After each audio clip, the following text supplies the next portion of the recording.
Hello hi friend, नमस्ते प्रणाम। मैं सोनी त्रिपाठी और घूंघट वाली भाभी स्वागत करती हूँ अपने यूट्यूब के चैनल में। कैसे हैं आप लोग? मैं तो बहुत अच्छे से हूँ। माता रानी से मनाती हूँ आप लोग भी जैसे रहिए, जहाँ भी रहिए मस्त रहिए, अपने अपने काम में व्यस्त रहिए। थोड़ा सा टाइम निकाल के हमारा वीडियो देखा कीजिए। आज हम आप लोगों के लिए बहुत ही प्यारा तुलसी भजन लेकर आई हूँ। मेरे गीत को सुनिए।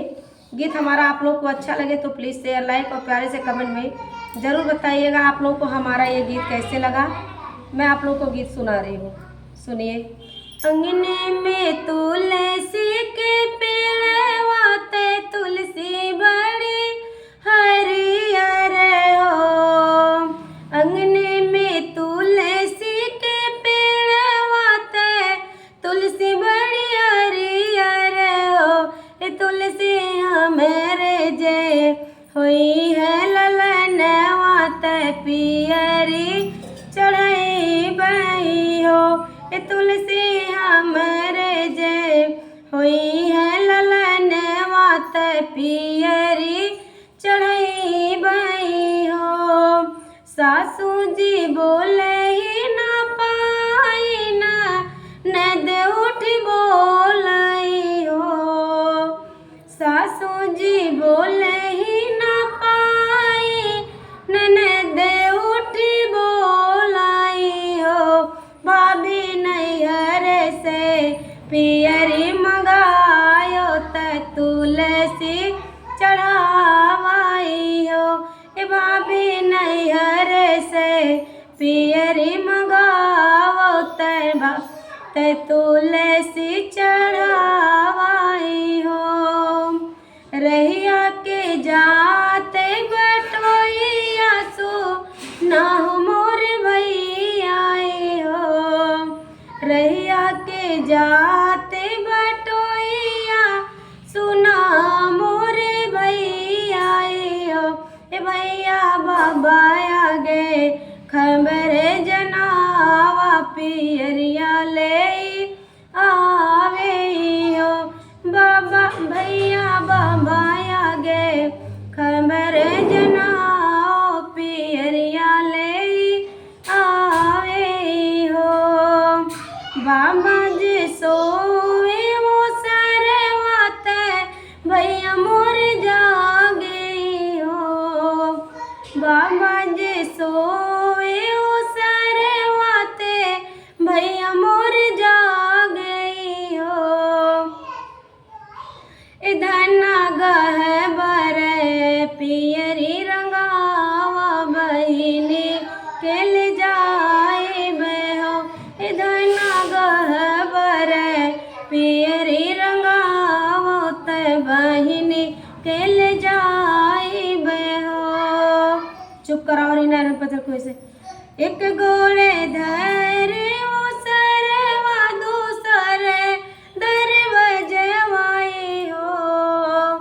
एक गोड़े धर ले वो सरवा दूसरे दर बजवाई हो। भैया तीसर गोड़े धर ले अंगनवा बहिन से बातें पूछे हो।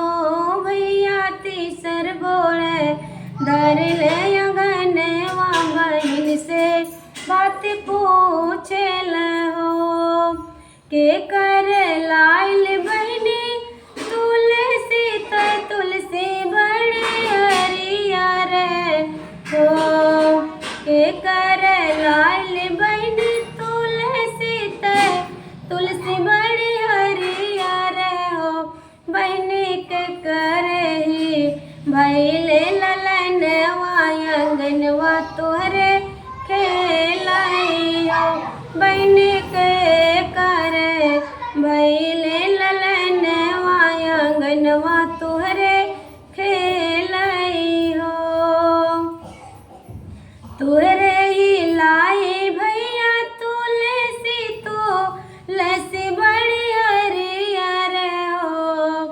तोहरे ही लाई भैया तुलसी तुलसी बड़ी हरियर हो। भैया तोहरे हवे भैया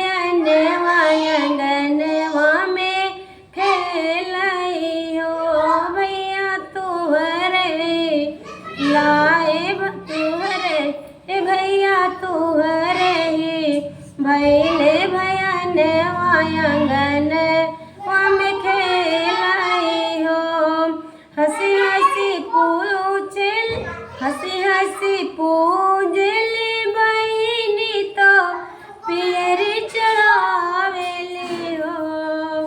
हंसी हंसी पूजली बहिनी तो तुलसी चढ़ावेली हो। ए मैया भरे मुख दिहायसी से जनम जोगे बाढ़ी हो। ए मैया भरे मुख दिहायसी से अमर रहे साजन अमर रहे लालन हो। मैया भरे मुख दिहायसी से जनम जोगे भी है सही हो। तो आप लोग बताइएगा आप लोगों को हमारा ये तुलसी सोहर गीत कैसे लगा। फिर मैं मिलती हूँ आप लोगों से ऐसे एक नेक्स्ट वीडियो में। तब तक के लिए जय माता दी, जय माँ तुलसी, राधे राधे।